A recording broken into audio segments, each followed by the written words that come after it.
Jack it up.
Jack it up.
Jack it up.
Jack it up.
Good morning. I heard the mayor's running a few minutes late, but we can go ahead and get started, and then he should be here to join us.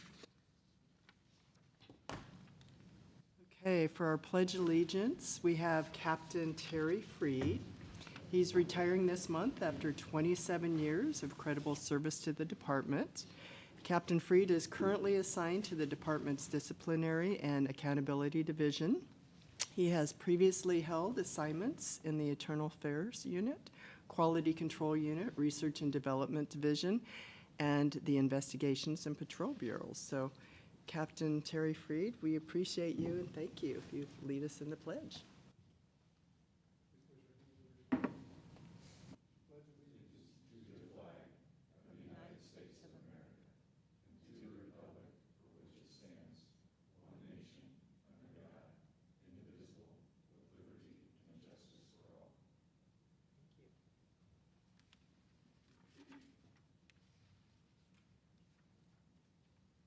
And Chaplain Wright? Is he here?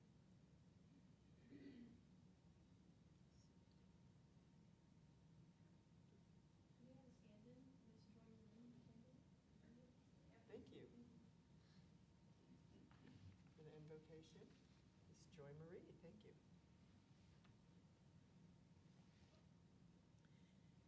Thank you. Father, we come before you today. Lord, I thank you for this group of men and women, sworn and non-sworn. I thank you for the Board of Police Commissioners, and I thank you for the citizens of Kansas City who know the depth of commitment and service that each and every one of these blue give every single day when they're in uniform and when they're out. Now I ask you to be present at this meeting. Thank you that the atmosphere is available to each and every person to feel the peace that prevails here and the kindness of the words that are spoken and that are even thought. So I ask you to bless us now this day, Lord. Change us to be more like you. Bless us in this season where you are the reason for the season. And I pray this in the matchless name of the one and only true living God, my Savior, the one I serve, Jesus Christ. Amen.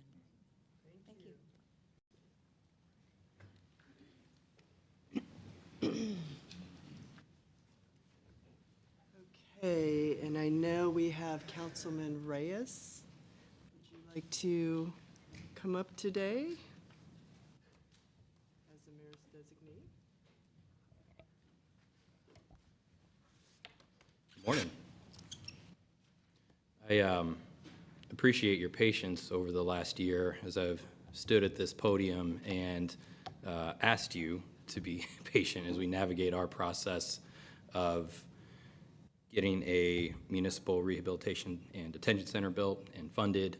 I am excited to give you an update this morning on where we are. About 3 weeks ago, the City Council approved an ordinance, and Jackson County approved an ordinance that codified our agreement to purchase surplus property that they have at I-70 and 40 Highway, where they're currently building their facility. And the agreement was for us to purchase 23 acres to build our facility. And that agreement passed both legislative chambers. And so we, as of 3 weeks to a month ago, formally have a place to build the facility. That was important because it was our belief that we could not put something on the ballot to renew the public safety sales tax until we could tell voters where we were going to build this thing. You can imagine one of the most controversial things about building a facility like this is whose neighborhood is it going to be in? And so having secured that agreement with our friends over at Jackson County allowed us the last couple weeks to have substantive conversations about what our ballot language should look like to renew the tax. Some of that conversation is still ongoing. However, I believe that we have the information we need to make decisions this week. And so the ordinance for the ballot language to put the public safety sales tax on the ballot in April, I think that election day will be April 8th, will be heard today at 10:30 in Finance, Governance, and Public Safety. That's the committee that the mayor and I are both on. And my expectation is that we will pass it out of committee for council, for full council on Thursday, and that we will pass it out of full council and have an issue on the ballot in April. So that's my update. Well, we're super excited about that. Thank you so much. We appreciate all your hard work and efforts because I know you've been working really hard, and it's been something that we've, all been standing behind. And I was hoping before, my term is over, we would have something going and signed, sealed, and delivered. So this is the first step to that. So thank you so much.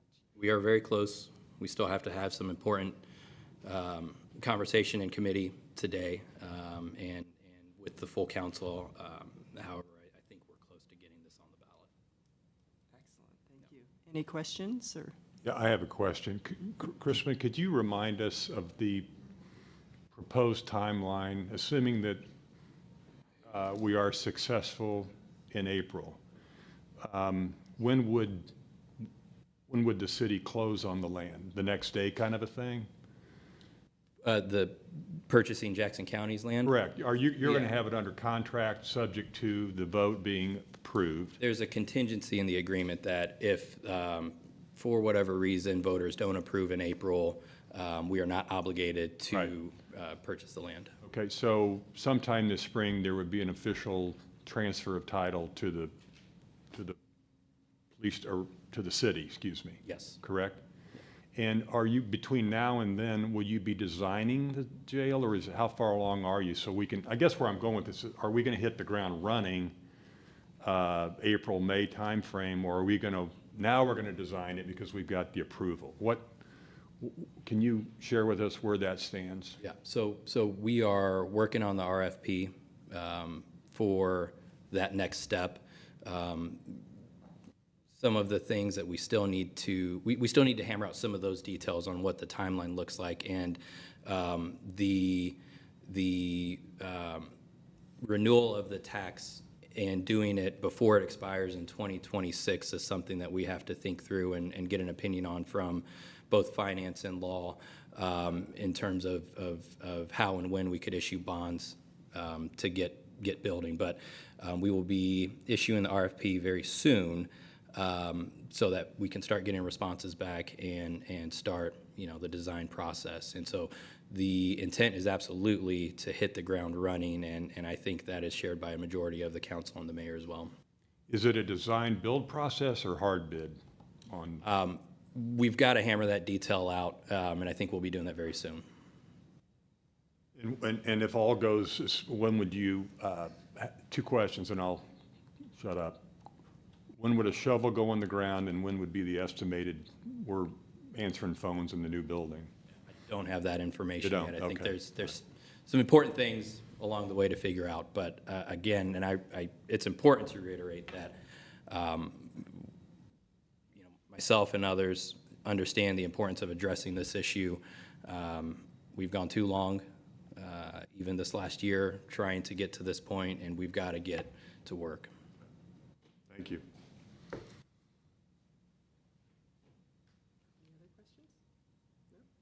Thanks for your perseverance in staying with it. Very much appreciated. Yeah, no, thank you. I appreciate it. You know, the mayor's been working on the language with myself and others this last week. We are committed to getting this done, and hopefully by the end of the week, we've got some good news. Awesome, Thank you. so much.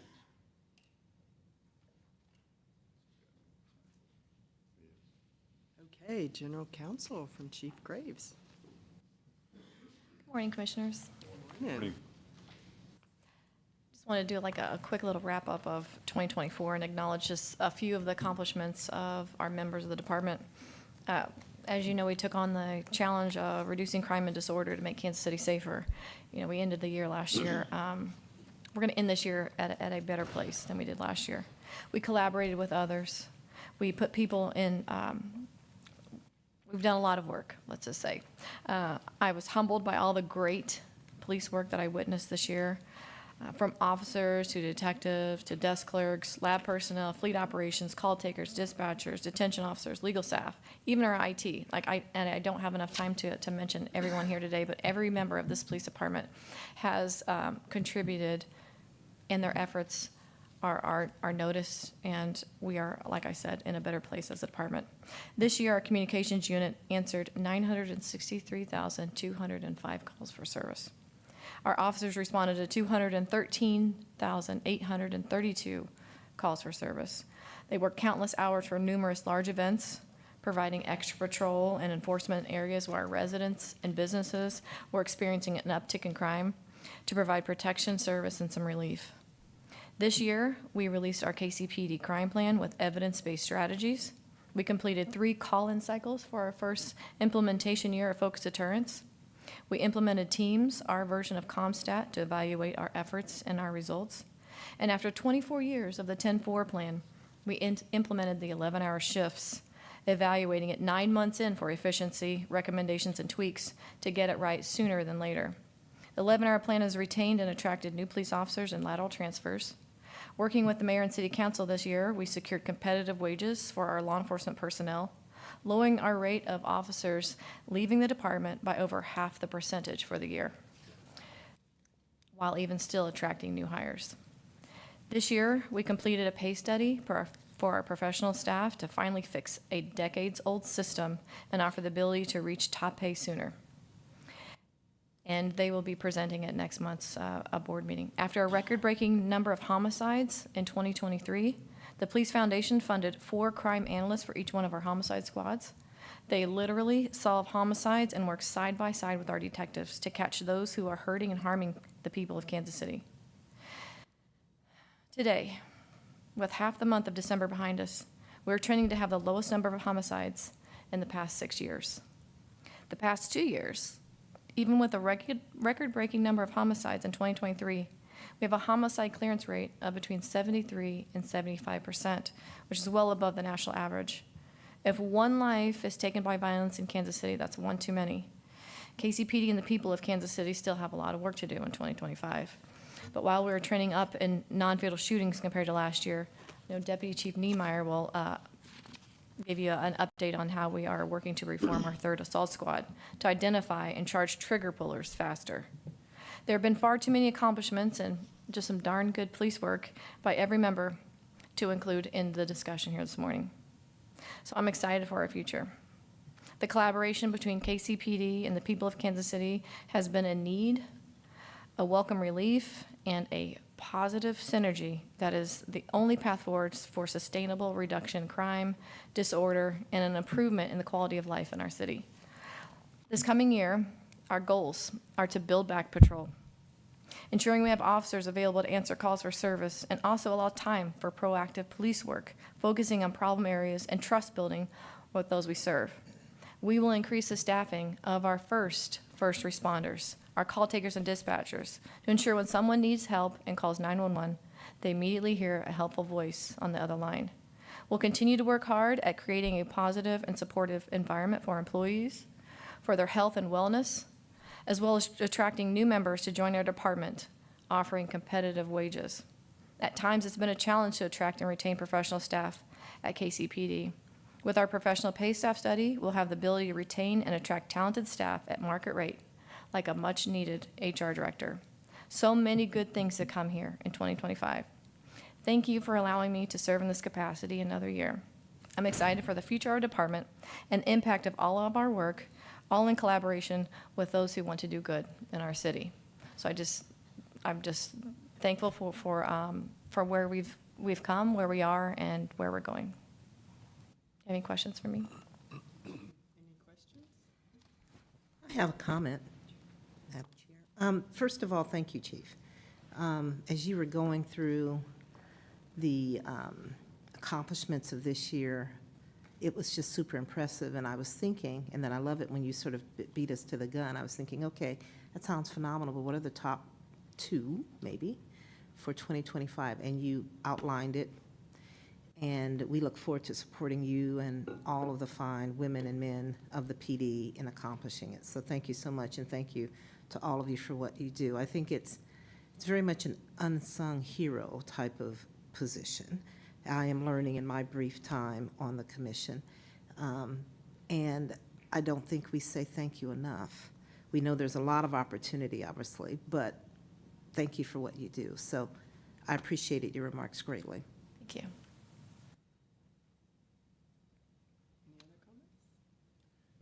I'll just say briefly, and good morning, everyone. As Councilman Rea just indicated, we've got an exciting finance committee at City Council that will occur during this very meeting, so working on some final language and other items.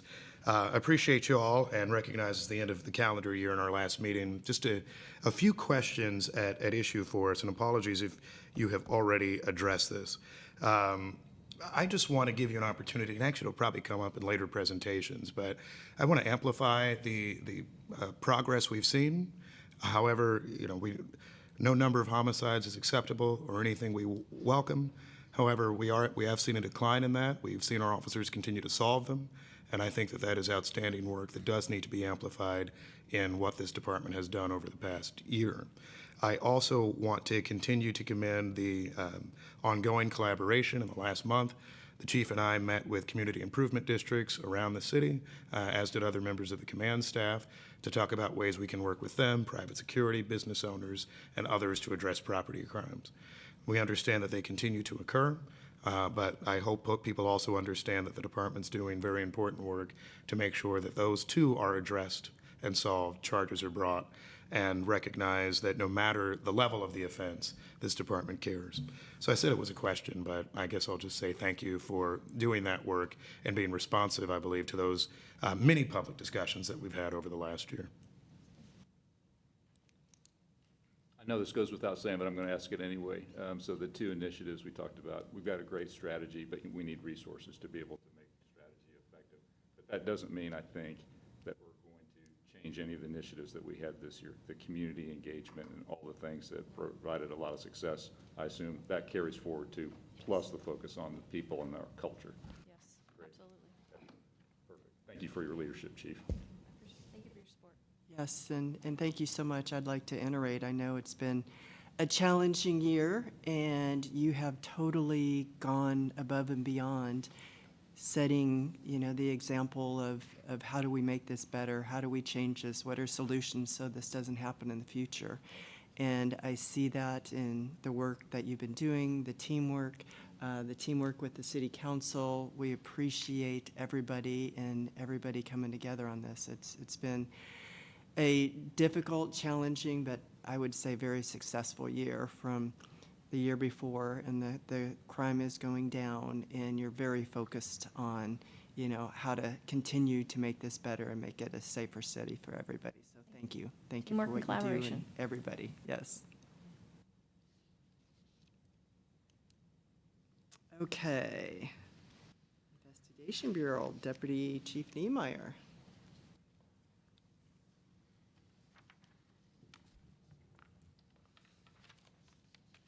Good morning. My items are under tab A in your board book, or you can follow along with the presentation. First, I always try to highlight a division or unit within investigations and to give the board an idea of some of the other, we talk a lot about violent crimes, and that is very important, but as the mayor just said, every crime that is committed here is important. So I wanted to focus really quick on our financial investigations section. You may not even have known we had a financial investigation section, but it is led by Sergeant Donnie Hoffman, who leads a group of detectives assigned to the Special Investigations Division. They assist with narcotics investigations, homicide investigations, career criminal unit, our federal partners, and several others. The financial investigations section is a one-of-a-kind on this department, as they are a dual task force. The detectives are task force officers not only with the IRS, but also with the FBI, and have the ability to investigate these types of cases nationwide. On November the 13th, a woman was charged in federal court for depositing $1.9 million in fraudulent treasury checks into bank accounts. The financial investigation section, along with the IRS, investigated this case. The suspect actually lived here in the KC metro area, but the victims all lived in Texas. So that was a case that was taken federally and solved by our investigations unit here in Kansas City. In August of 2024, the section investigated a case that was charged also in federal court was charged in federal court as well, that the individual had fraudulently prepared approximately 43 false PPP loans during the COVID. Those loans totaled over $900,000. That suspect just pled guilty in federal court, and we were able to recoup that $900,000 for the U.S. government. These were just two examples in the last couple of months of cases that this group worked and solved. I just want to take a moment this morning and thank that unit for all their hard work, and let the board know about a unit that really makes a difference, but may not necessarily be a unit that is recognizable as some of our other units within the Investigations Bureau. So thank you to them, and thank you to everybody that works with them, to include our federal partners.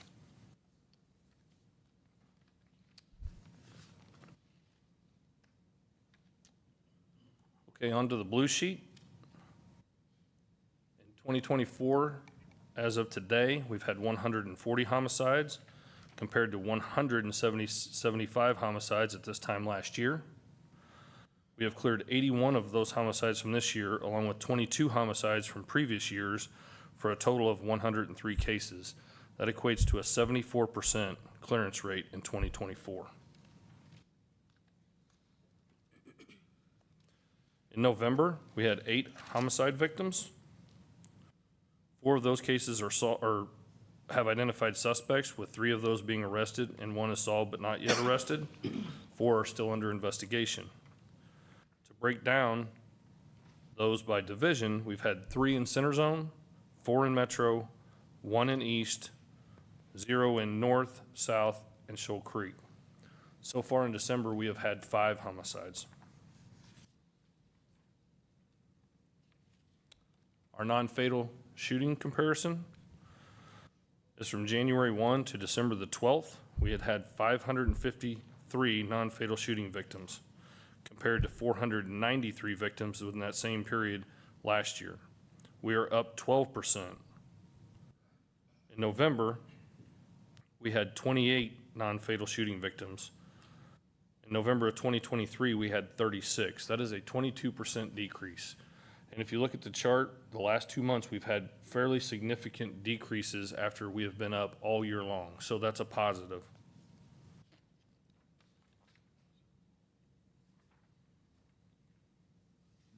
During the month of November, we submitted 260 total cases, 220 to Jackson County, 30 to Clay County, 10 to Platte County, and 0 to Cass County.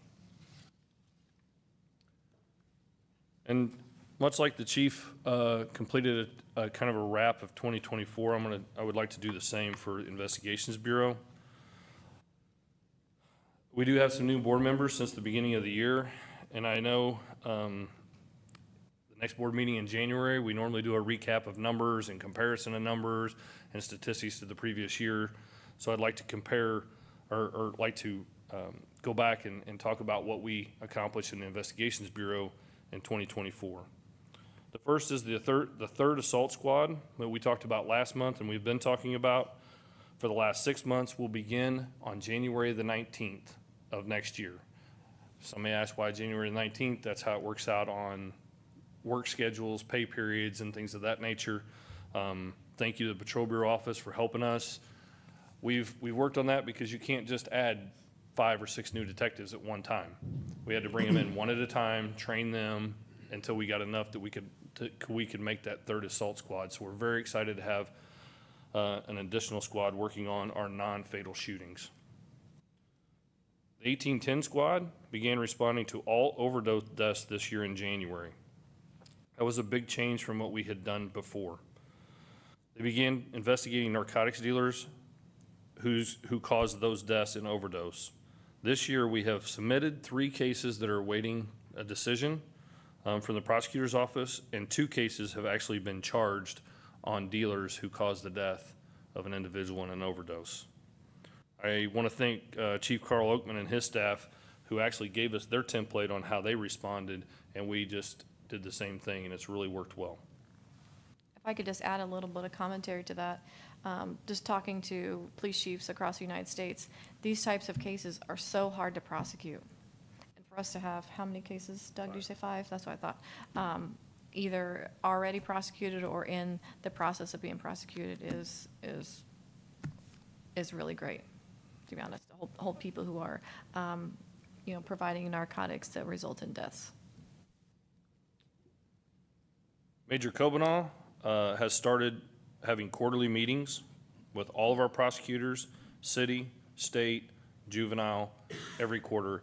And today, actually, we have our 4th quarter meeting directly after the board meeting.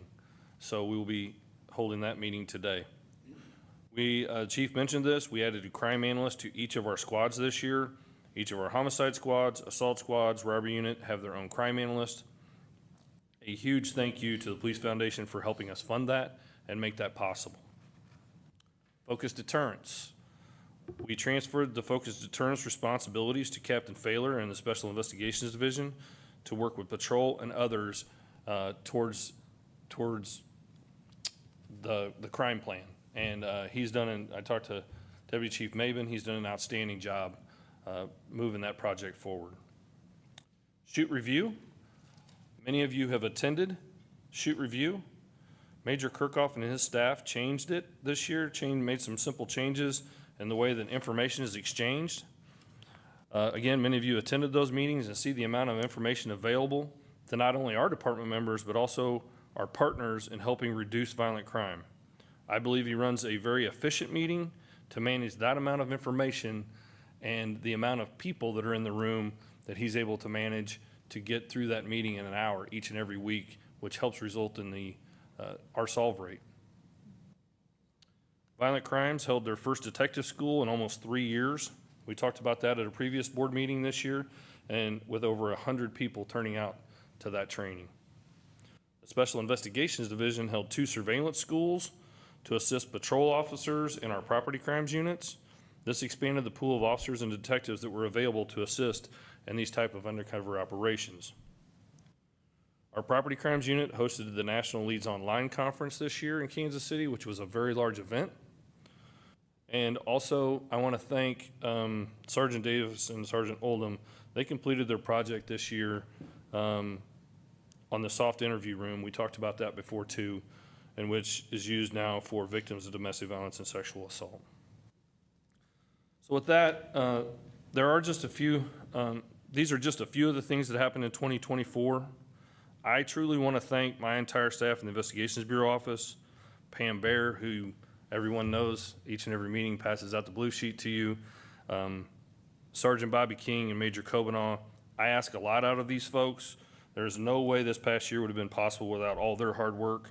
I also want to end this year in thanking Major Kirkhoff and Major Buck for their leadership in the Violent Crimes and Special Investigations Division.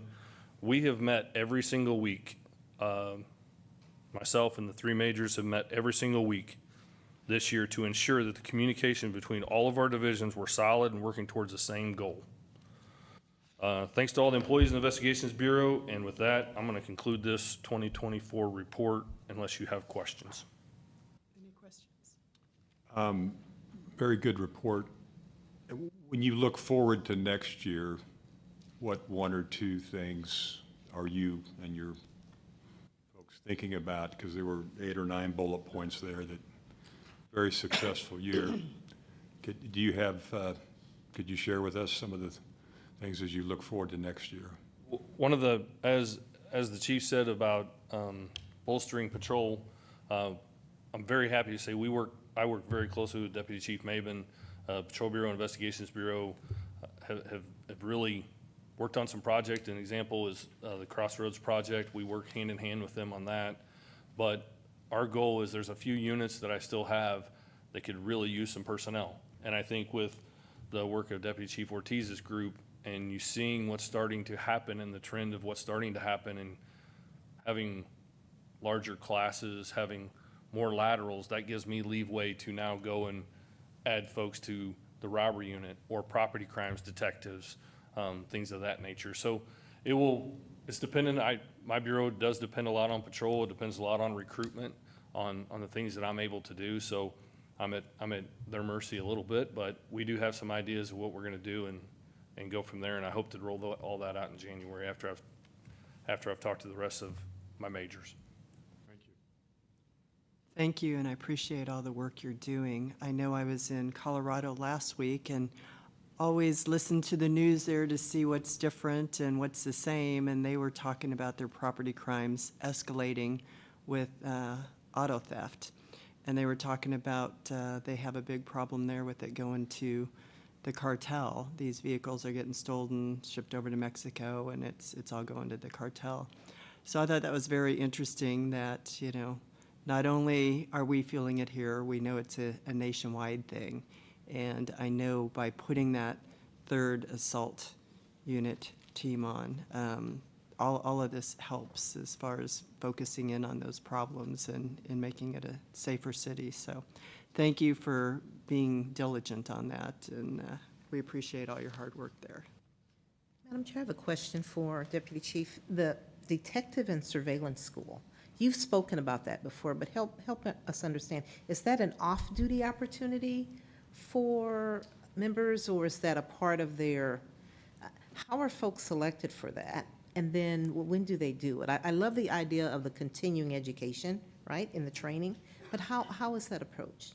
Those are, without getting, At a high level. yeah. So our special investigations folks put on that school of surveillance. How are they selected? Each patrol division, Sergeant King reaches out to the operations sergeants at patrol and says, do you have officers that would like to go to this training? We like to spread that out to each patrol division so that if they have an operation going on that may not go to the level of a special investigations, but they have let's say patrol has a house that they are having trouble with, but they don't have the opportunity, so they need to do some sort of surveillance. They actually have patrol officers that are trained to do that, so they don't have to call upon special investigations to come in and do that, so they can continue to do their work. Example, our property crimes folks. There was a large amount of property crimes going on this year. We trained them not just as detectives, but trained them in that school so that they could use surveillance in downtown or other places, because there's some things you can and cannot do when you are doing surveillance. We call it covert to overt, other things of that nature, because of one is safety to the officers themselves, the detectives, safety to the public. People need to know who is the police and when they're the police. So we train those property crimes detectives so they're not only working cases, but they have the opportunity to be involved in the surveillance, which, again, with limited resources, we try to maximize our folks. So that's how they were selected. We will continue to put those on because then if we have any other major operations, we have the ability to pull upon more people. Great, thank you. I just, that's phenomenal, and we need to do more of that, and I know you handle that well, but I just wanted to kind of bring it out that there's this ongoing cross-unit training that's happening to strengthen, as you mentioned, patrol to investigation, so thank you. If I could just add some of that, I smiled because I remember being one of those officers and wanting to do surveillance training. This offers, we're also investing in some of our officers that are new, gives them another skill set, and also prepares them to be a detective. So a lot of this is on their own initiation, letting the operations sergeant, each patrol division know, hey, I'm interested in surveillance training, or I'm interested in going to detective school. So it's investing in some of our even younger officers too. So it's a win. Thank you. Great, thank you. Any other questions? Okay, thank you. Patrol Bureau Deputy Chief Maven. Good morning. Morning.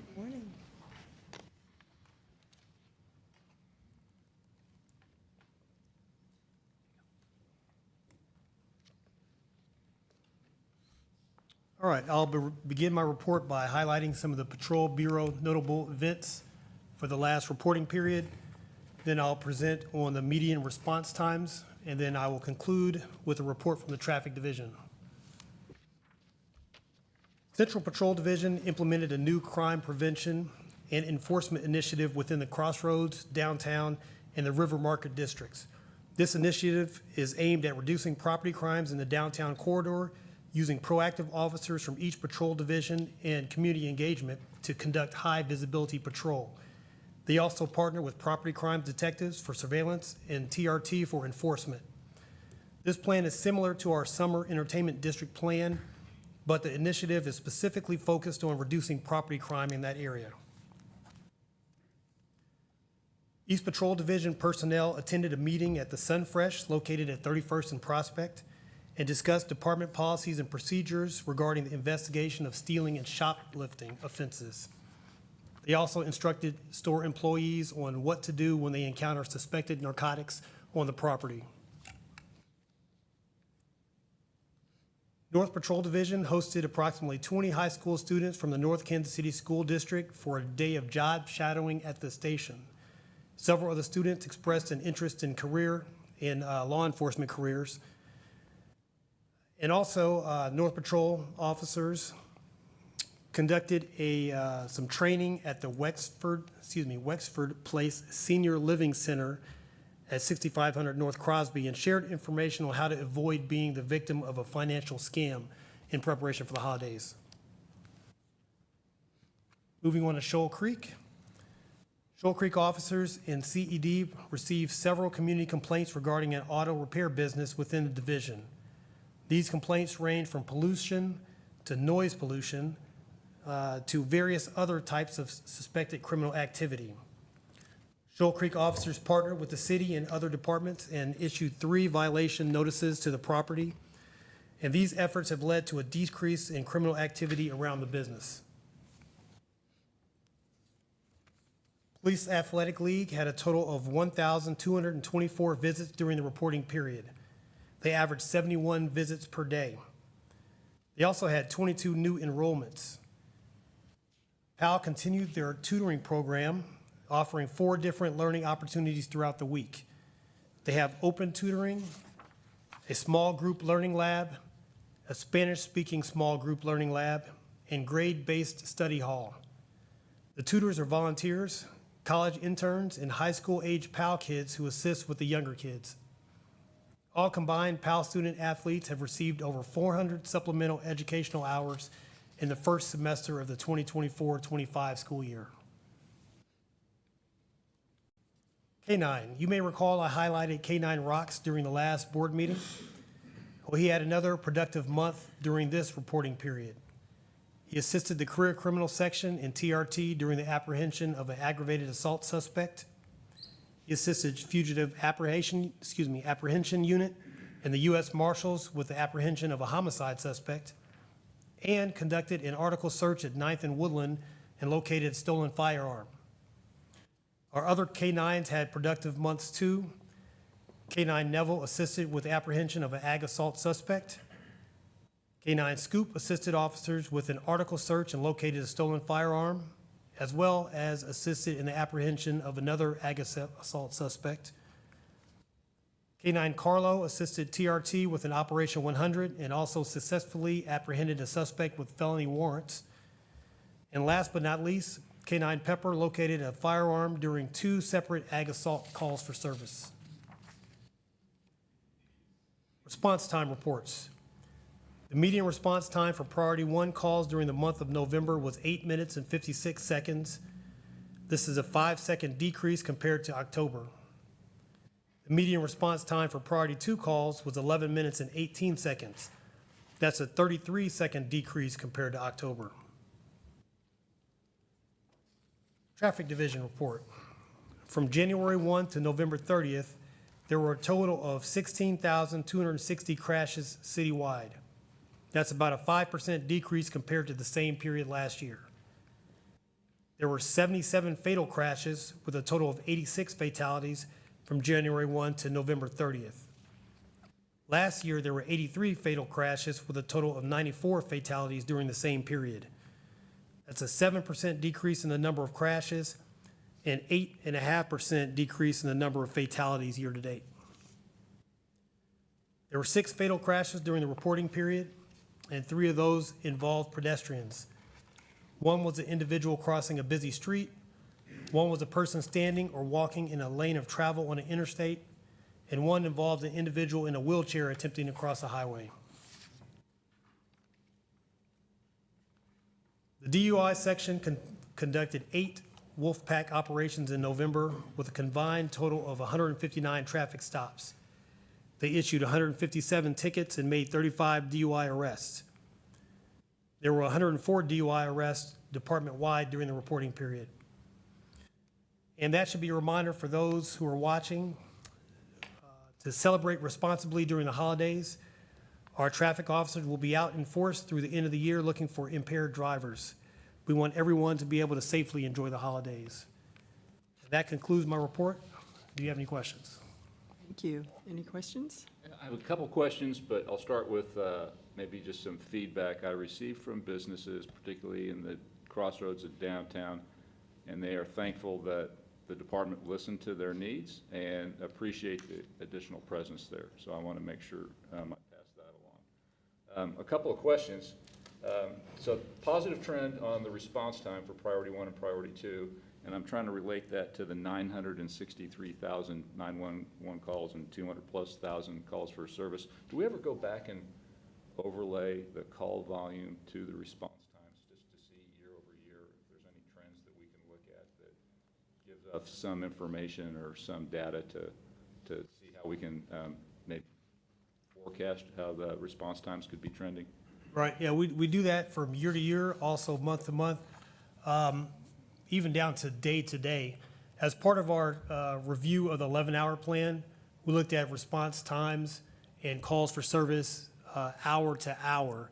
And we're looking at trying to staff those sectors who come in at certain times more effectively, efficiently, to make sure that we can even out the response times and the responses to calls. Because what happens is, if we don't have enough officers in certain sectors and the call volume peaks, then we never get caught back up answering calls, and it causes a lag with response time. So that's one of the things that we're looking at as we move into next year.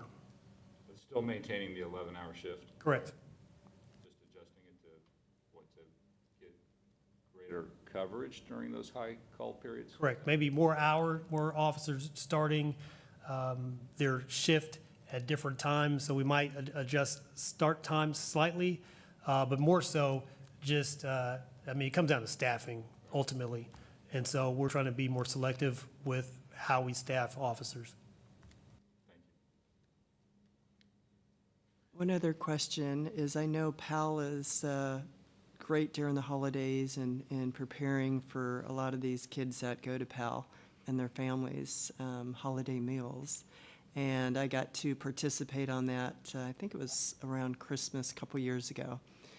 And I just want to thank you guys for what you do, because delivering those turkeys and, Thanksgiving and Christmas dinners to these families.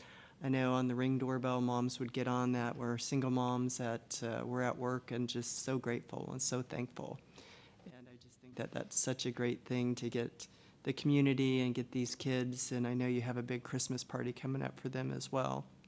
Thank you. Yes. They also, deliver gifts and try to procure gifts for other organizations and work well with the community in addition to the meals that you're talking about. Yes, holidays are huge for PAL, and we try to serve the community as best we can.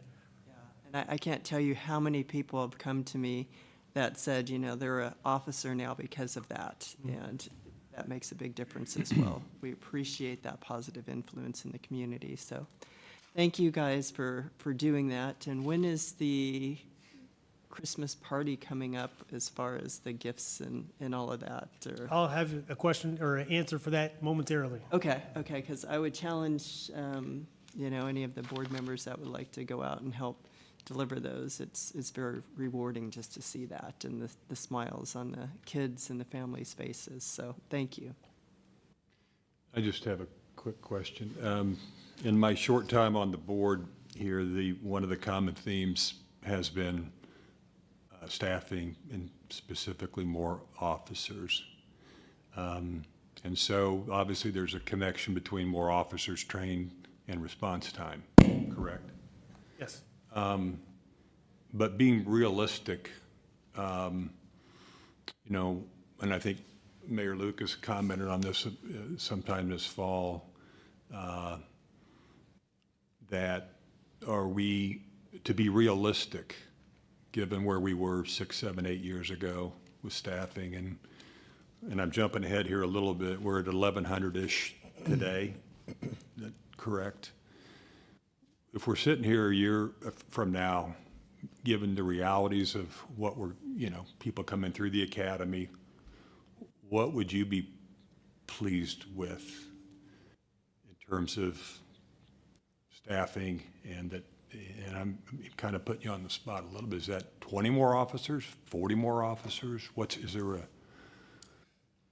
number that you would be, and maybe Chief Graves even has a comment on that too. So I'm kind of looking at both of you. Well, I mean, several different metrics we can use. I could throw a number out there, but if we're not using people the most efficient manner, then it won't matter. So we're looking at technology to create efficiencies. I don't want to spoil anything, but we're looking at maybe a drone as first responder program that we can reduce response times. We have to look at different units and how we deploy them. And so you're right, we're not going to immediately have 300 more officers flip the switch overnight, but there are steps that we can take month to month, week to week, to provide better service moving forward. So, but staffing is top of mind, and one of the things that Doug and I, Deputy Chief Niemeyer, talk constantly about is sharing resources. You know, usually if he needs a detective, it's going to ultimately come out of the patrol bureau, and so we just have to be thoughtful about how many officers we release to investigations, but also mindful that they have a job to do as well. But first, you know, we have to show up for calls first, so patrol is going to be top of mind as we make any of these staffing decisions. So I could just add a little bit of commentary onto that. We've specifically talked about a number in patrol. What is our bottom, our floor, to where we would never, ever be able to go below if that's the case, and we're going to take other measures.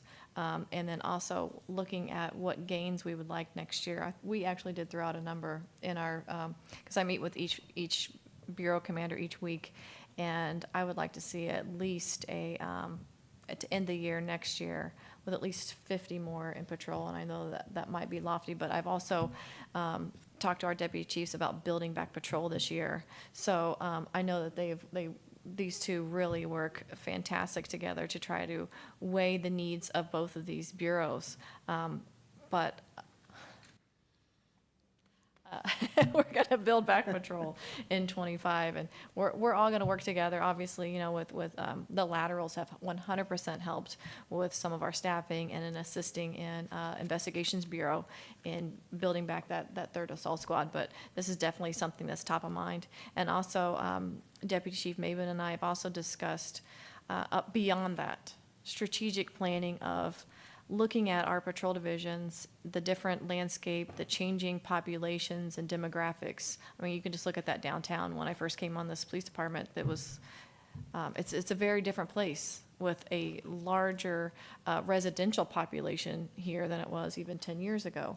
So we're looking at and really asking our major commanders over the patrol divisions to look at their staffing and not like, hey, this is what we had in this year. Where does it need to be to really be effective in changing environments and really like stepping outside of,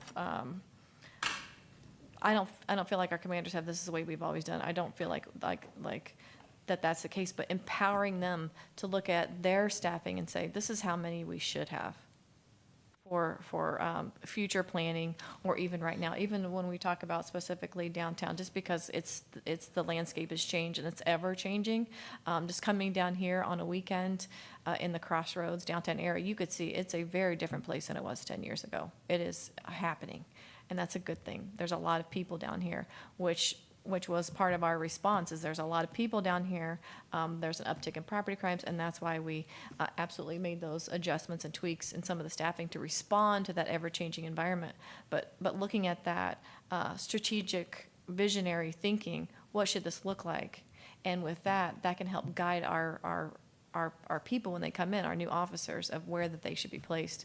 But absolutely, 2025, the emphasis is going to be on building back patrol and also our communications unit. I'm not saying that everything else is going to go by the wayside. Obviously, if he needs someone in a key position, we're going to try to make that happen. But for the most part, that's where our emphasis and our priorities are going to be.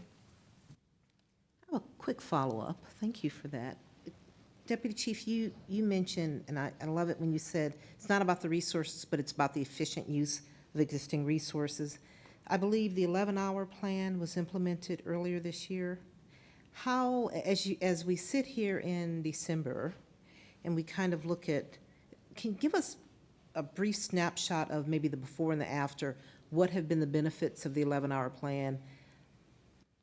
To regard to which it's been successful, to regard to which it needs to be tweaked, more resources. Give us a sense of how that's gone this year and kind of the key findings. And that may be not just for you, but for others. But I believe that was implemented before I was on the board, and I just kind of like to understand that now that we look back on that, what has been the benefit of that plan? Well, I can give a more detailed response soon. We had a work group who is in the process of finishing up a presentation to executive command staff on the 11-hour plan, but just super high level. It helps with, we believe, retention, probably attracting other folks because they're working 4 days on, 4 days off. In terms of staffing coverage, it's not really beneficial there because we just still have to cover the same amount of calls for service, and so we are pleased with it. Officers seem to enjoy the 11-hour plan, but it's not a magic bullet to create more officers to have better coverage. But we are pleased with it, and we're going to continue to tweak it to make it more efficient. But I can have a more thorough presentation here in the near future. I appreciate that. I just know that, coming on in about April of this year myself, and I know we implemented maybe in January, February, and just wanted to understand now that sort of in hindsight, how that's going. It sounds like it's helping morale. It sounds like it's helping retention and attraction. With regard to coverage, I think it might play into your strategy of using resources in the most efficient way. So I was just wondering your thoughts on that. I'd appreciate that in later meetings to share with the board. Absolutely. Another benefit I can just say right now is that in the previous 10-4 plan, we had to, when officers go to in-service training every year, we had to backfill those sectors with usually the TAC team would come in and cover those sectors. Well, with the 11-hour plan, we don't have to backfill. Those training days are already built in, so it makes it more efficient from that standpoint. But ultimately, there's no substitute for just getting additional staffing. Thank you. If I may, Madam Chair, I appreciate some of the innovations that are being made, particularly in connection with what the police chief said. That's something that I think we see smart public school districts do and others, making long-term plans related to demographics and areas, and I welcome that in Kansas City. on programmatic efforts, Deputy Chief and others. I do encourage you, as you explore them, to work closely with the Communications Division and others to share those plans even in advance. For those of us who are in the business of promoting Kansas City and sometimes respond to critics of Kansas City, I have many meetings, some yesterday. I'll name the company, Cordish, that was giving us substantial concerns with public safety issues and saying that may or may not have material impacts on future building expansions and others in Kansas City, lending opportunities and beyond.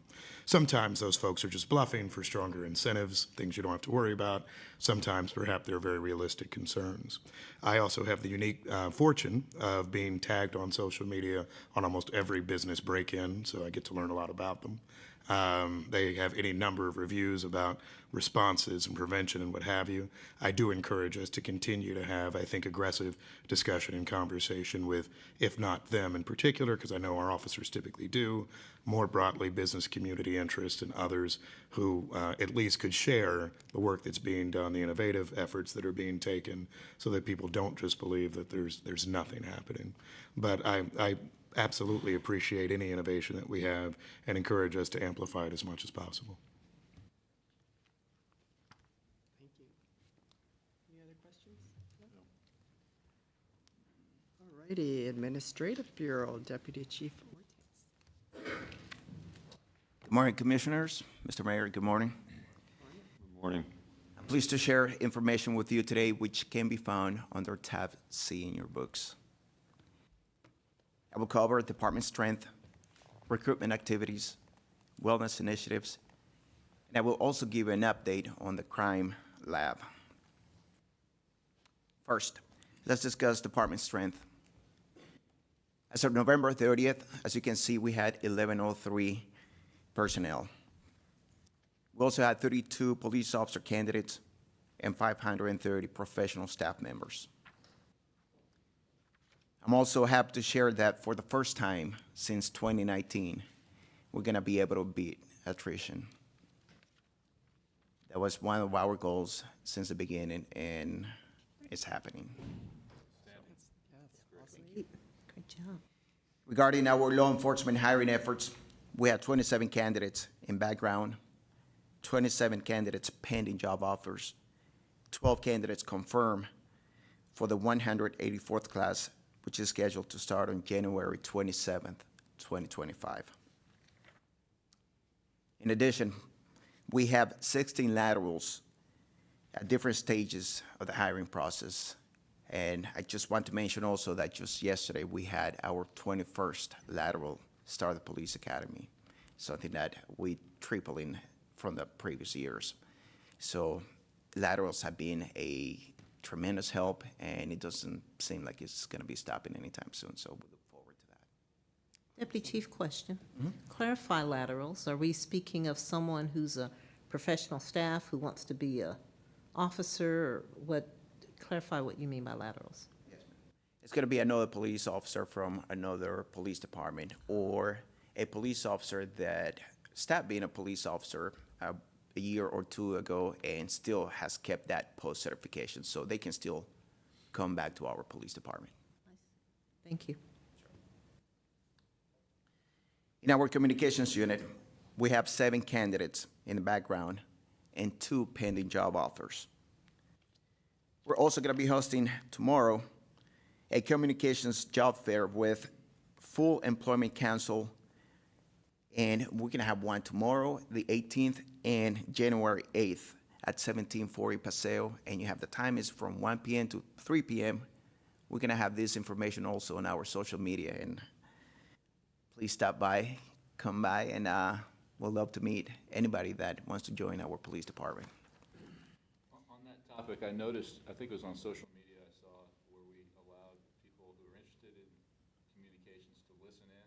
Did we get much traction from that, or did that produce any candidates?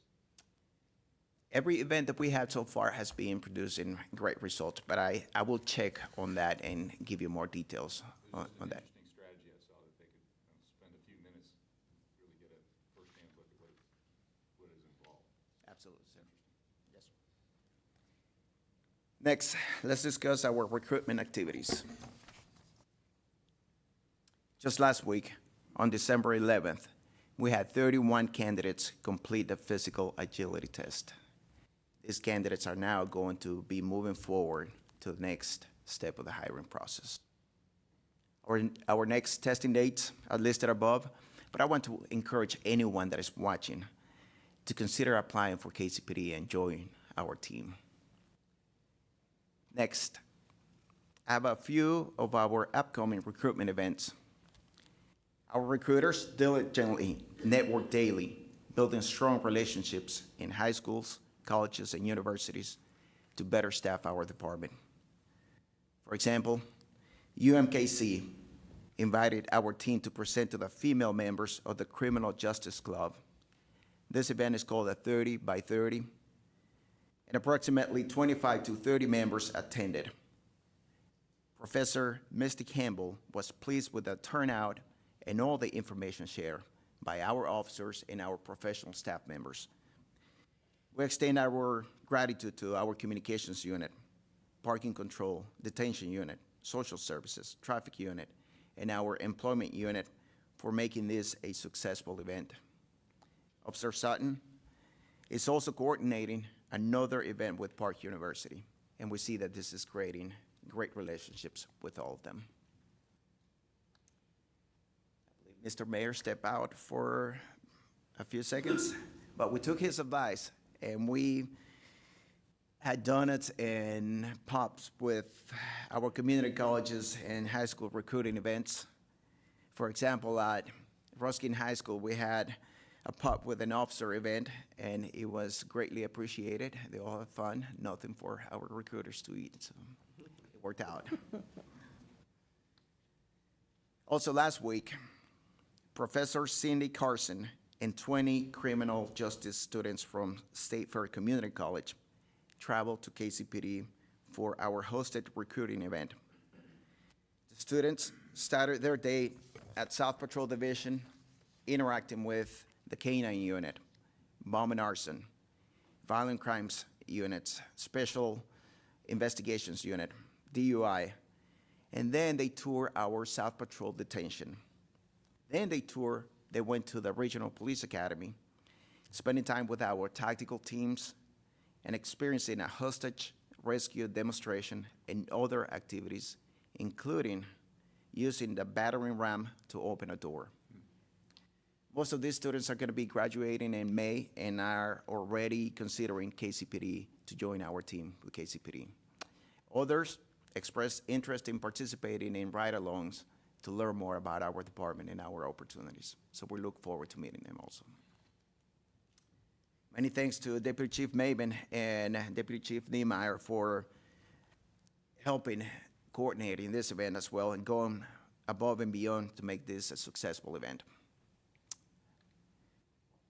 I want to mention also, aside from our recruitment activities, we also see that one of the best results that we're having is from our friends and family and members in the police department doing the recruiting also for us. Out of the 32 police officer candidates that you saw earlier, 12 of them came in because of recommendations from friends and family in the police department. So that is definitely one of our best assets that we have. So we encourage everyone to continue doing so. Plus, you get an incentive for each police officer or professional staff member. Now, let's discuss our crime lab updates. I'm also excited to share that there are no currently vacancies in the crime lab division. Within the last 3 years, we hired 29 professional staff members. I'm not aware of any other time that the crime lab was fully staffed. As a result of that, the crime lab has been 10% more productive within the last 12 months than any other previous 12 months. I want to thank Director Weiner and the crime laboratory, 80 professional staff members, and 4 law enforcement members for their dedication and commitment to the Kansas City, Missouri Police Department. And I believe Director Weiner is on the back.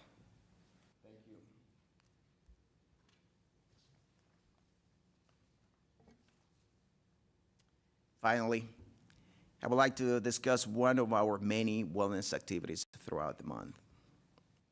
The Wellness Unit, along with the Kansas City, Missouri Council members Nathan Willett, Kevin O'Neill, and Wes Rogers, held and sponsored a wellness resource luncheon in this room on December 3rd. Approximately 250 members attended the luncheon. They had options on several different resources available to them for free of charge. I would like to thank our councilmen and women for supporting our police department. In conclusion, our law enforcement strength, recruitment strategies, and our commitment to wellness initiatives demonstrate our dedication to serving our community effectively. Join us in fostering a safer community by visiting kcpd.org/career for opportunities to serve. That concludes my presentation. I welcome any questions you may have. Thank you. Any questions? This is not a fair question, but I'm going to ask it. So you're fully staffed with an additional 29 or 30 people in the crime lab, correct? 29. 29. And 10% increase. So this is the unfair part. Does that seem low when you have fully staffed? You've got 30. Should it be 15 or 20% increase? I believe so, but at the same time, we're focusing on getting some professional staff members that are going through training, and once they're out of that training, then we expect that those numbers to get even better. But in the near future, of course, we're gonna need a few more professional staff members in the crime lab. Well, and I'm sure that will go up because I know we were way behind when we were short-staffed. So I'm sure there was probably a lot of catch-up involved, and now going forward, we're getting ahead. So I'm glad to hear that because that crime laboratory is amazing, and I'm glad to hear that we're fully staffed now, so. And I did have a question on the staffing, though, because I know with all the laterals that we did and opening up the boundaries, are you saying that, or are you seeing that a lot of the lateral transfers are coming because of changing those boundaries and opening that up more? Absolutely. Yes, we do. And not only for the officers within our area, but there are officers from other states also contacting us. And that's also because of the benefits that we spoke about in the past. The 11-hour plan is also helping in promoting that culture of respect and feeling that pride of working for a great police department with a great reputation is also helping. Awesome, thank you. When you, when a lateral comes on board, how long before they actually are out working? Is there a period, maybe you've talked about this, where they have to sort of be acclimated to the way you do things or we do things? Is that how long? First, they had to go through the same process. They start with the physical agility test like everybody else, and then they had to go through the whole process. Where they have a short amount of time will be in the academy, depending on how many years they have been in other police departments, their experience, or how many years they have been of a police department. So that all depends on how long they have been certified as a law enforcement officer. The majority that we see are gonna be between 3 weeks and 10 weeks, and then they're gonna be out of the academy and ready to be on the streets. Thank you. And the nice part is we train a lot of other outside agencies, so they've already been through our training, correct? If they're Correct. local laterals. Yes, ma'am. And I think I've asked this before, but just want to be clear, when we have applicants come to the academy, do we ask them, how did they, what drove them to this? The family, the friend? Did they attend a recruiting event? How do we capture that data? I'm certain there's someone on our team who captures the data on how applicants come to us, how potential officers come to us. Do we do that? Yes, we do, ma'am. And as I mentioned before, 12 came in from the 32 that we had earlier. 12 came in from friends and family. 5 came in because of social media, the information that we post on social media. And then 5 also came in from ads and just looking at our packages that we have, benefit packages on Google and having that information on social media. And then the rest is going to be the various contacts that our recruiters have on a daily basis with all these potential candidates. Excellent job, thank you.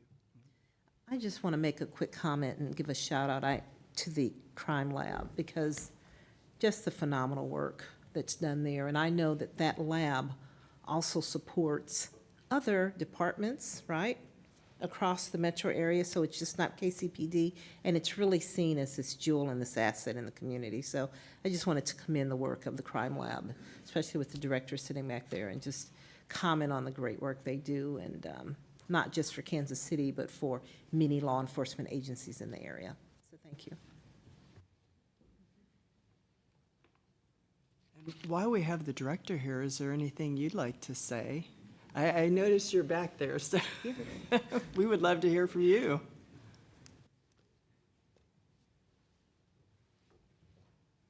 We Certainly, don't get this very often, so thank you, and thanks. Certainly, thank you for the opportunity to help answer Commissioner Elder's question. So 29 people were hired during that period of time, but not everybody makes it through the training program, so not everybody is still employed with us. And furthermore, some of the training programs are 1 to 3 years in length, so that also provides a lag. It's kind of like a police academy where as soon as you hire, you don't get immediate productivity. Similar on a civilian side of things. As soon as somebody is hired, actually it provides additional resources to get them through training before they're able to support operations. I hope that answers your question. Thank you. You may regret coming up to the podium now. So is the measure of productivity volume-based, just like the number of assignments and the research completed and results provided, or tell me or tell us how you assess productivity? Certainly. It's, as you probably are aware, the crime labs are a rather complex operation. So it's very difficult to have that one specific metric. So the information that was provided by Deputy Chief Ortiz was that we had completed 10% more testing. So to define what a test is, that would be one type of examination on one item of evidence. And so that really spans a really broad range of different types of things we do. It could be a crime scene investigator recognizing, observing, preserving, and collecting one item. That would be one exam. It could be a DNA analyst doing DNA testing on one sample. It could be a drug chemist identifying a single pill of fentanyl. It could be a firearms examiner doing a function test on a gun. So each one of those would be a single test.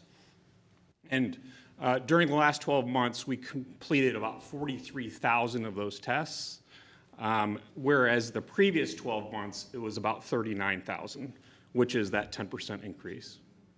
So that volume is there, and absolutely, we would love to have a much greater increase, and I'm looking forward to the next fiscal year where we hope to get another 10% increase on top of what we've already gained.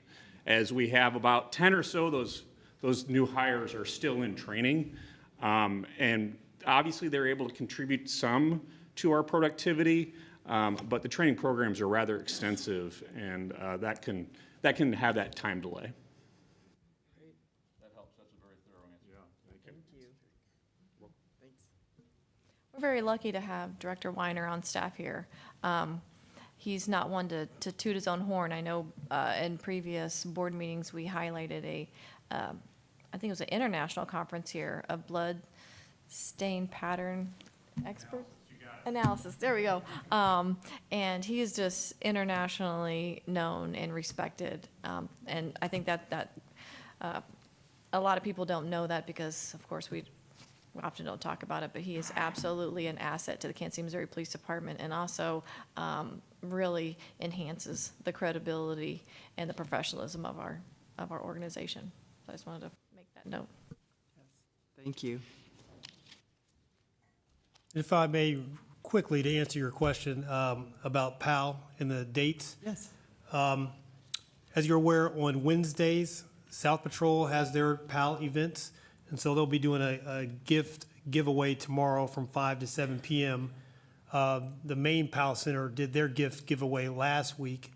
And then on December 23rd, from 9 to 10 a.m., PAL will be hosting a meal giveaway at 1801 White as well. Thank you.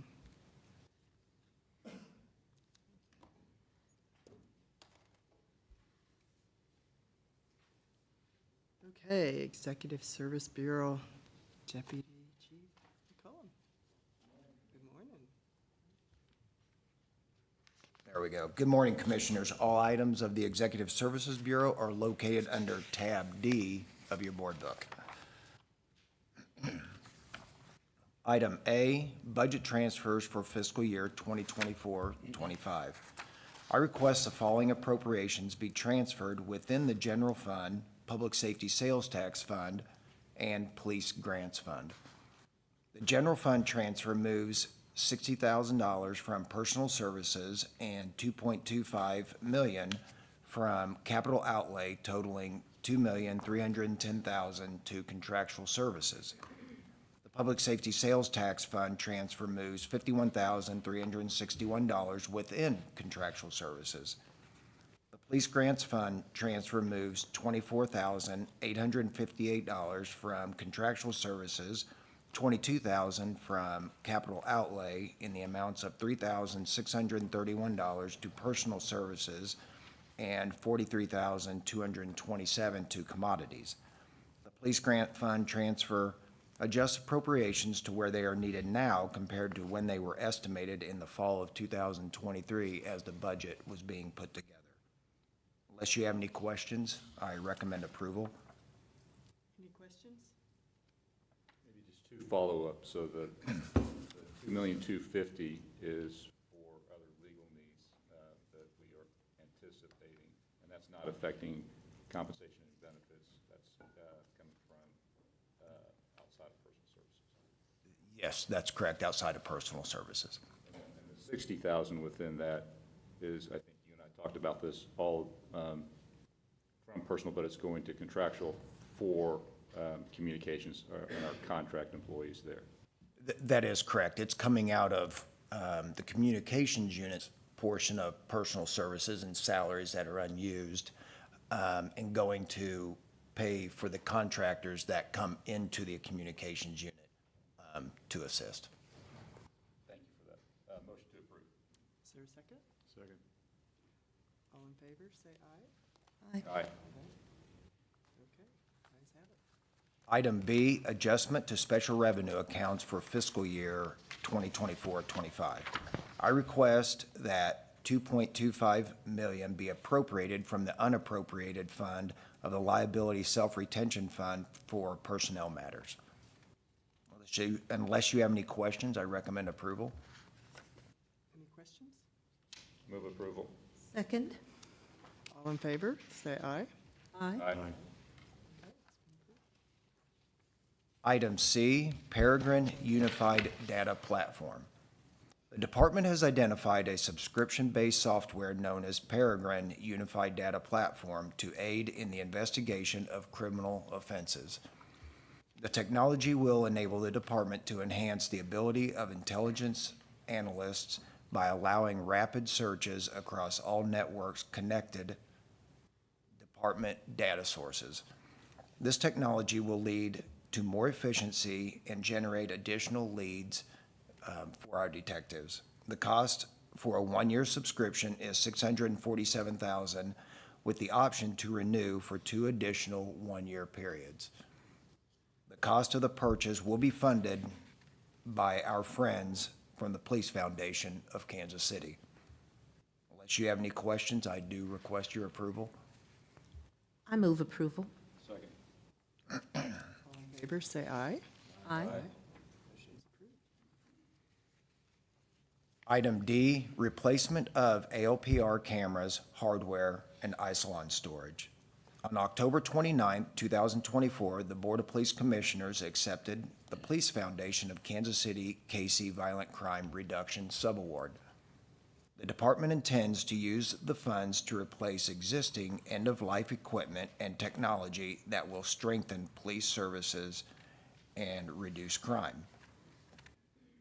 Unless you have any questions, I request your approval to purchase these grant-funded replacement items for $1,002,659.62. I move for approval.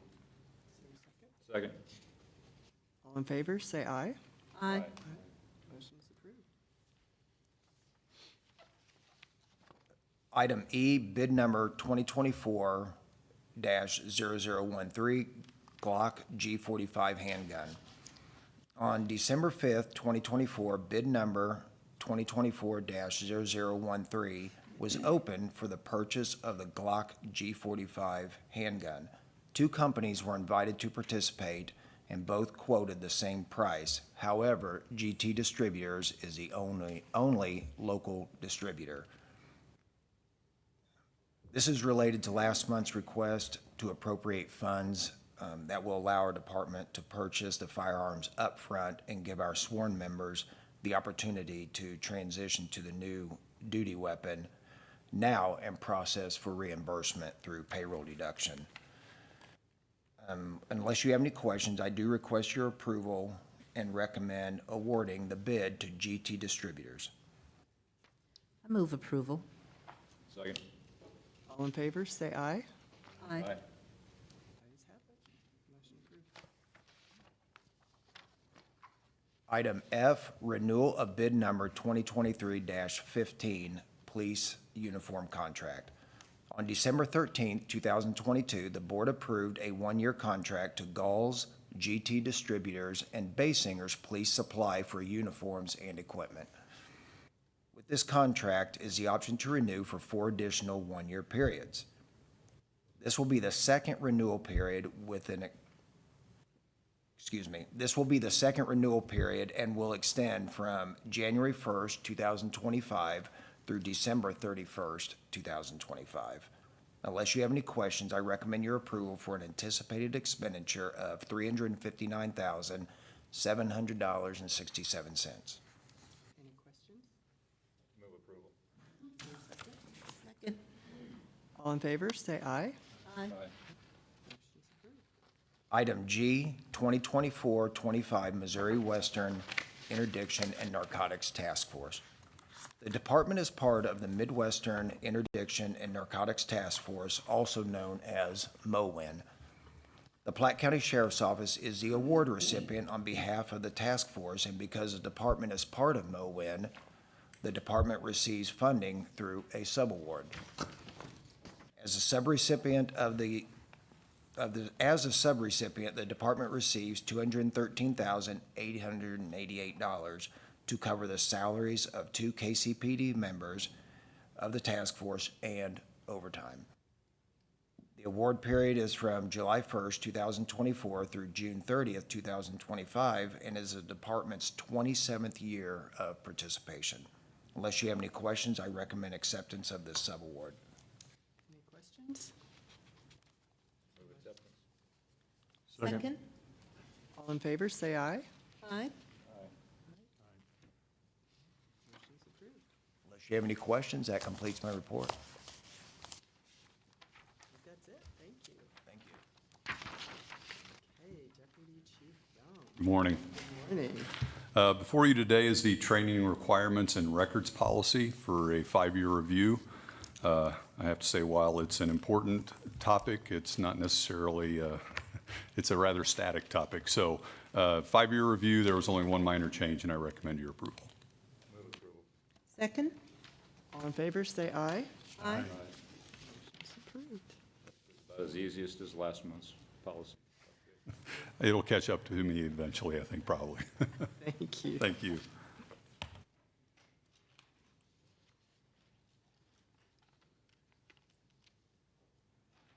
Okay, Office of General Counsel.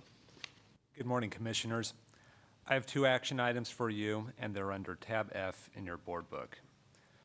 Corin D. Hobbs has appealed the private officer licensing unit's denial of his application for an unarmed private security license. The POLU denied this application pursuant to 17 CSR 10-2.0503, which states in relevant part in subsection F that an applicant must not have been convicted of a felony or misdemeanor in federal or state court. And in subsection G, an applicant must be of good moral character by having no misdemeanor convictions, which have as an essential element an act of violence. The private officer licensing unit recommends denying this appeal, and if you have any questions, please let me know. Any questions? I move to Accept the support the denial. Second. All in favor, say aye. Thank you, Commissioners. The second item I have is Aubrey J. Husband's appeal of the private officer licensing unit's denial of his application for an unarmed private security license.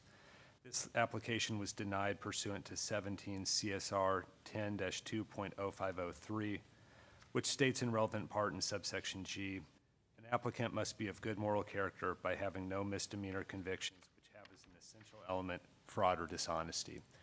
If you have any questions, I'm happy to try to answer those. Otherwise, the POLU recommends upholding the denial of this license. Any questions? Move to accept the recommendation and deny the license. Second. Second. All in favor, say aye. Aye. Aye. Okay, motion's approved. Thank you, Commissioners. Thank you. Okay, Office of Community Complaints. No? Okay, thank you. Public comment. David? First one is Bill Drummond.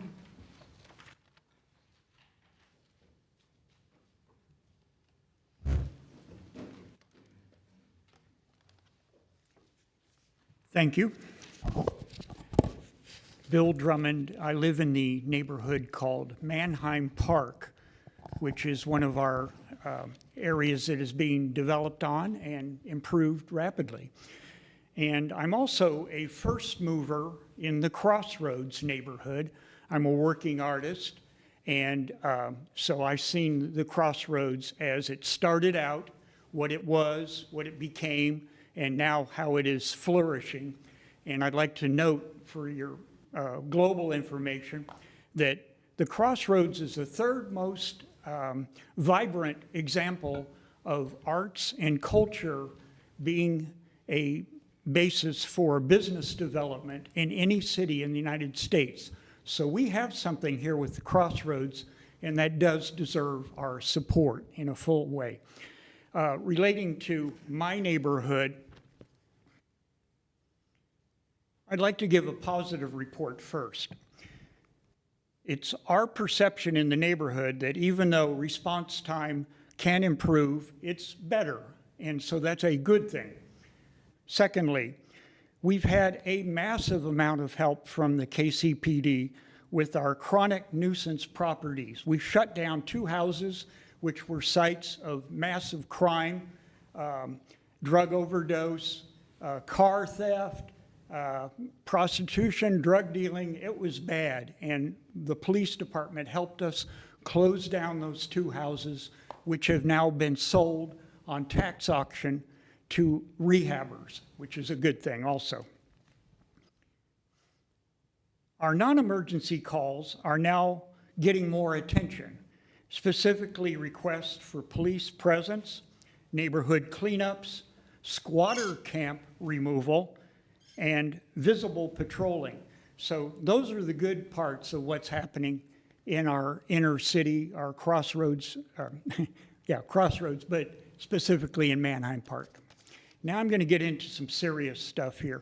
I believe all of our neighborhoods should be shared some data that's incredibly important with our neighborhoods. The number one stressor in all of our neighborhoods is gunfire. The number one destroyer of the public perception of safety is gunfire. There is technology out right now that's being utilized, and we appreciate that. That's the ShotSpotter. ShotSpotter needs to be enhanced fully funded and expanded.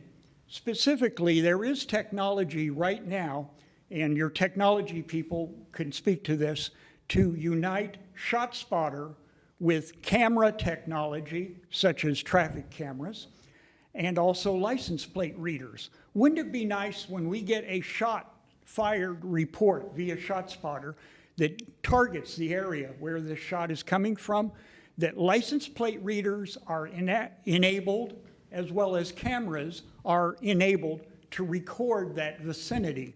I think that would help us a lot in our pursuit of drive-bys and such like that. Secondly, to that end, we need to have that data of repeat locations where shots are coming from, and sometimes it seems like once or twice a week, we will hear shots coming from the same vicinity.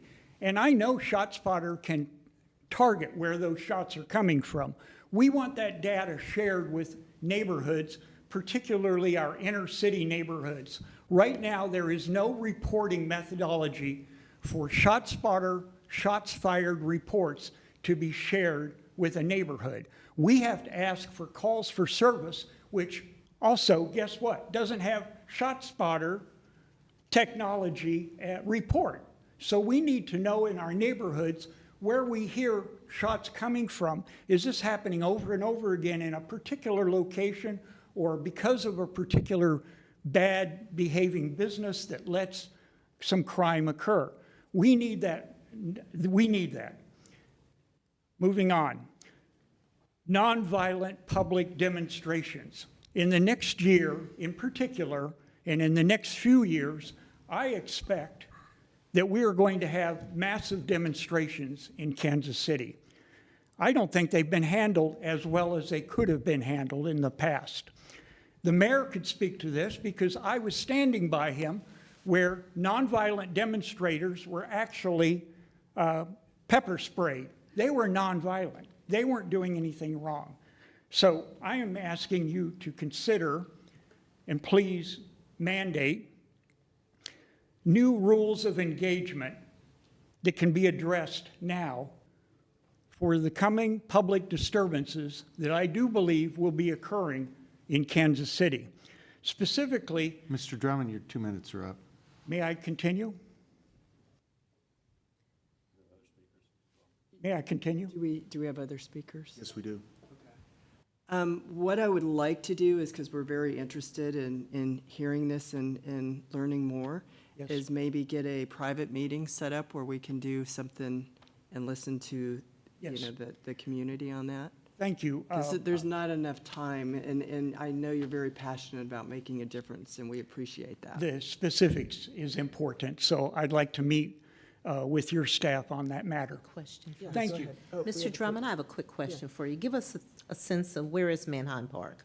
Oh, it's along the Briefly. Truth Corridor, which used to be the historic dividing line of our city, which is now becoming a bridge in our city.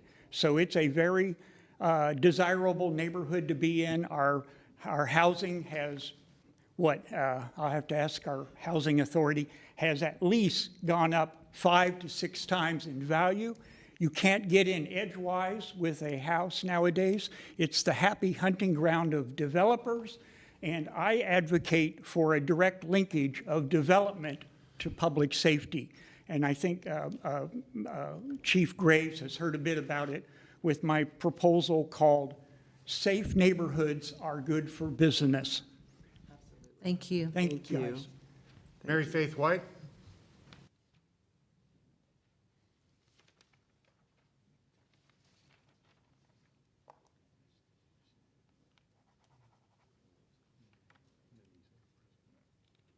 You have 2 minutes. My name is Mary Faith White, and I'm here to discuss the incident that happened on 9/23, where 2 DoorDash ladies delivering DoorDash in a car with tip tags that were expired. Got out of their car, one was delivered, and the other one beat me with a baseball bat, knocked me against the wall, tore up my left shoulder, broke a number 6 left rib, And that started with her telling me that I wasn't anything but an old fucking white trash bitch. And then I took my beating. The police officer wrote the report, and he wrote it from the perspective of the lady that did the beating. The ladies that did the beatings told him that, called in and let him know they got home okay. So that's what he put on the police report. It didn't say, it was aggravated assault, no injury. That was the title of the report. Well, there were injuries. I'm still getting cortisone shots.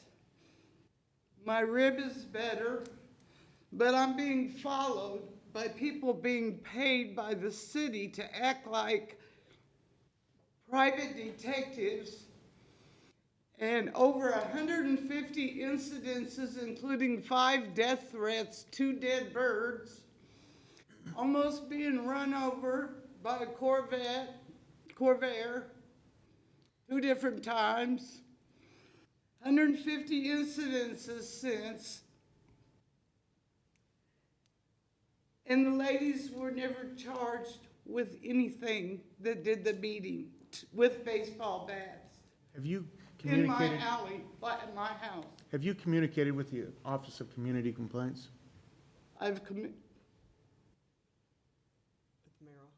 Yes, I have.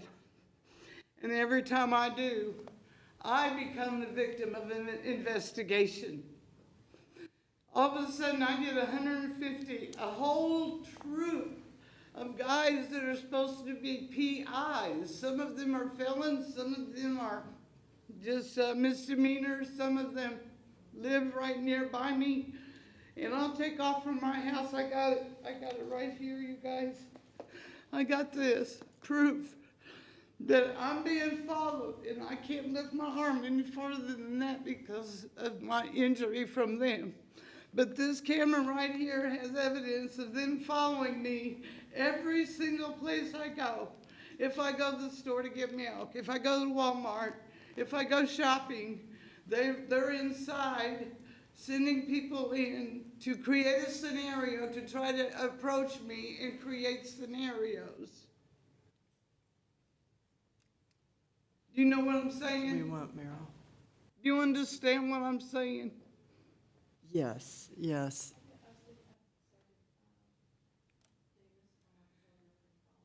Yeah, we're going to have someone follow up with you No, because this if I is say important. anything, then I'm being investigated. I become not the victim, I become the perpetrator.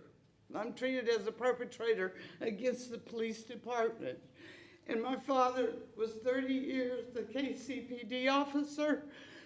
Chief Willis Don White walked a footbeat downtown.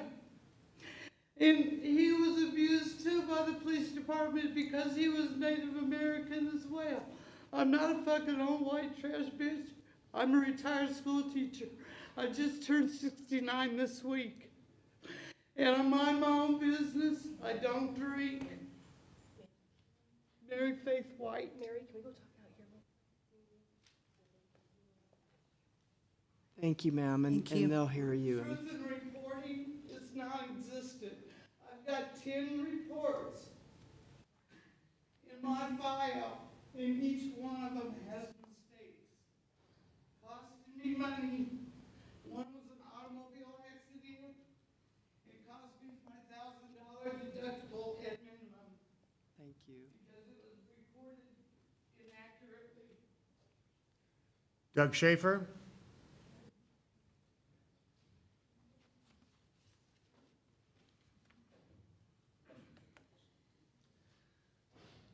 I'm Doug Schaefer, representative of the Community Christian Church to the Board of Moore Squared. Previously, from this podium, the legal process by which the police officer who killed Cameron Lamb was found guilty of involuntary manslaughter and armed criminal action was how the people of Missouri collectively said Cameron Lamb's life mattered. Knowing the public statements that Governor Parson has made about this case, he is likely considering a pardon as he nears the end of his term in office. Your voices are within hearing distance of the governor's ears. You have the right not to remain silent. Use your voices to let the governor know that he should simply let justice continue to trickle down for Cameron Lamb. Blessed are the peacemakers, for they will be called children of God. Your appeals to the governor can be an act of peacemaking. Far better that you should be peacemakers than to ask the women and men on this side of the dais to be peacekeepers on the streets of the Country Club Plaza or in the park across the street from the steps of the Community Christian Church. Call the governor. Tell the former sheriff to have some respect for law and order. Tell him not to disturb the peace. Be peacemakers. That's how you will be blessed. Ron Hunt?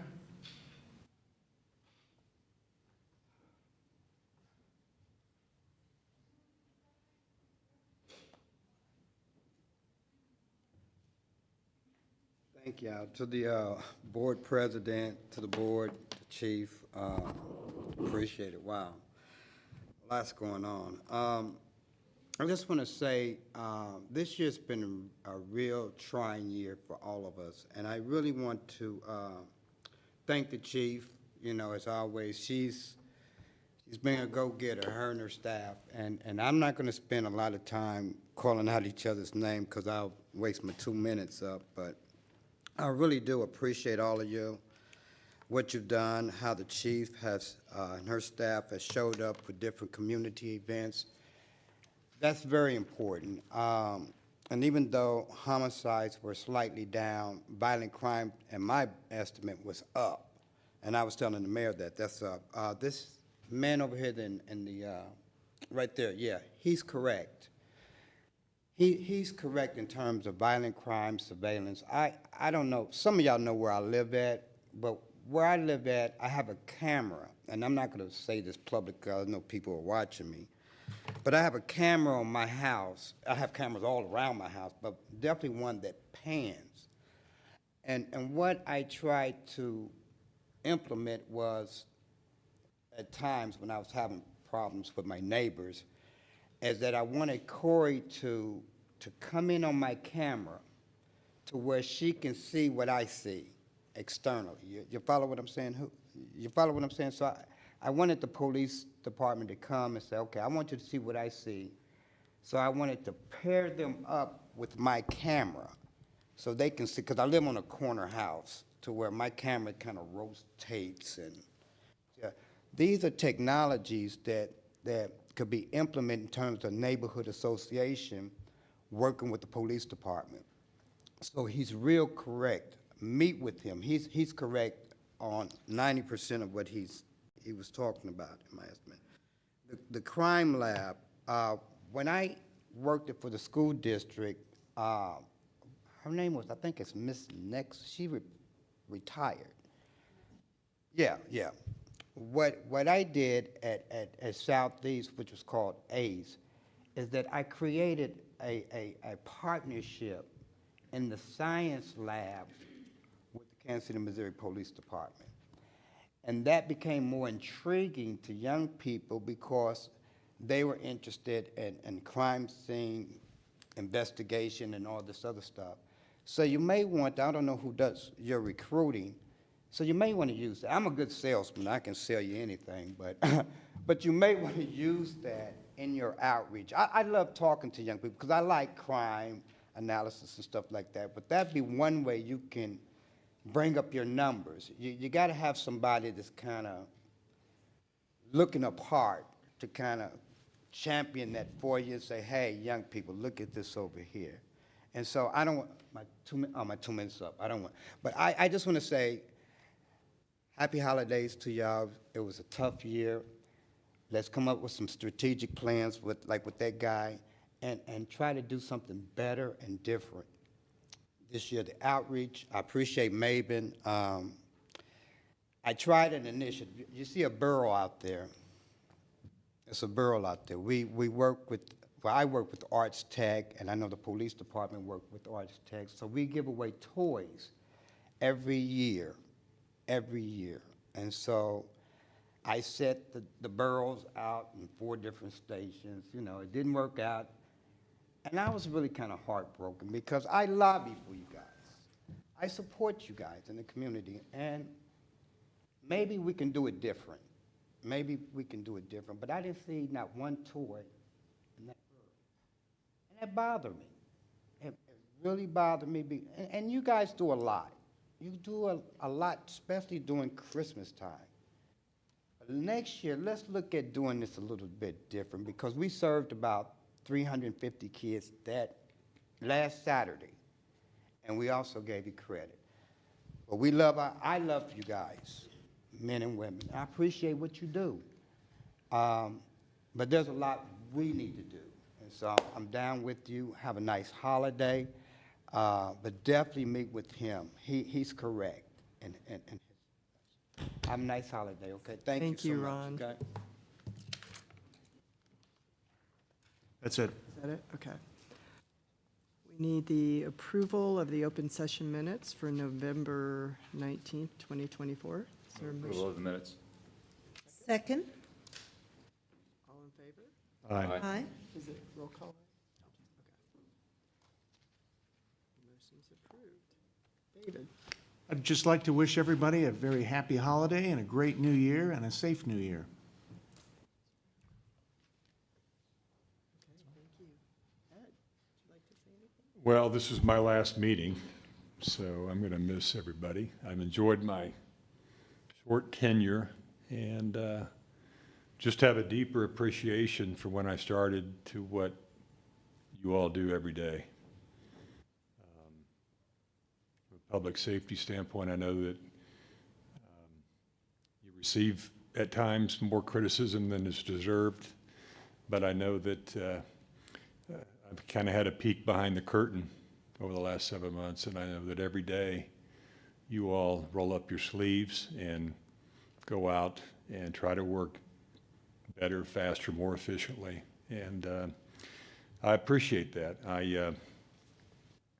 If I could sit on Santa's lap and ask for a couple of wishes, it would be that our 911 system continues to work towards improvement and our response times continue to go downward. But I know that Chief Graves, over the past several months, given some of the property crimes, particularly in the Crossroads area, you've come up with a plan. You've adjusted some things, and I commend you for that. And I know we've got limited resources at times, and it's a challenge from a staffing perspective. But I think that's just one example throughout 2024 where we've listened and responded and to the people in the community. So anyway, I'm going to miss you guys, and I guess I got to give back my badge or not. Anyway, thank you. Thank you. If I could just butt in Yes. for just a second.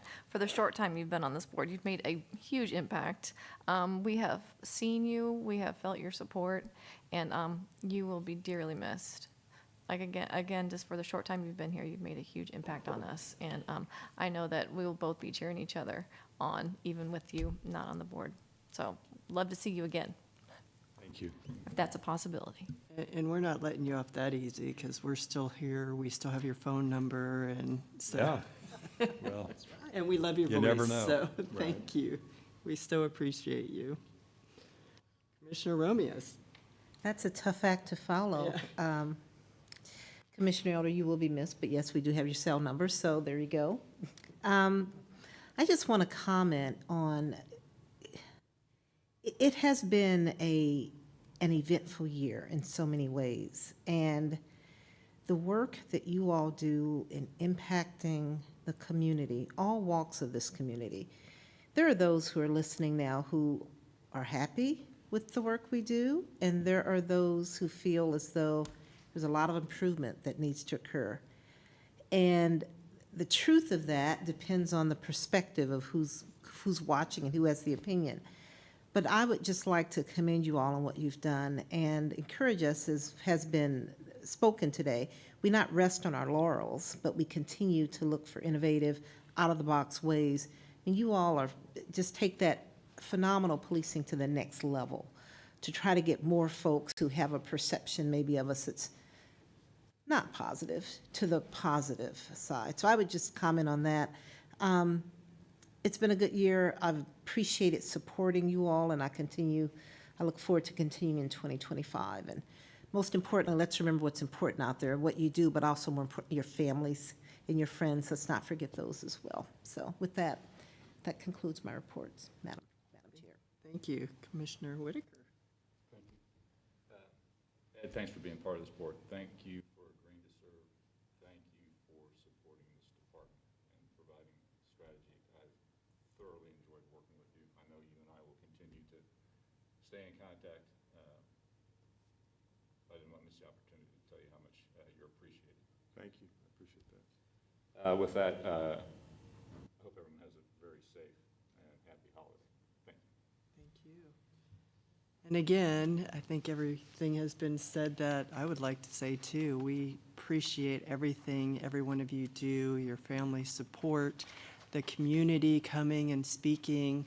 We love hearing your ideas. We love, any way we can be better, make this a safer community. We're really open to that and really, want to make a difference. So we appreciate you taking time out of your day to share with us, things, ideas, because that's what in the end, that's what it's all about, is us working together and coming together. And I know, our audience here, I know Jo Marie works very closely with the police department and going on rides and seeing things and supporting our officers. And Ron, you do a lot in the neighborhoods, and we appreciate everything all of you do to help support this department, because these people here put their lives on the line to make this a better community for all of us. And we cannot thank you guys for what you do. And Chief, you've done a phenomenal year. It's been difficult. We've made it through. We've, and we learn from that, and we do better next year. And I appreciate your support in saying, how can we make this better? How can we solve this and look to the future? So thank you. Wish everybody a happy holidays. And we just really want you to know that you're appreciated and be safe out there.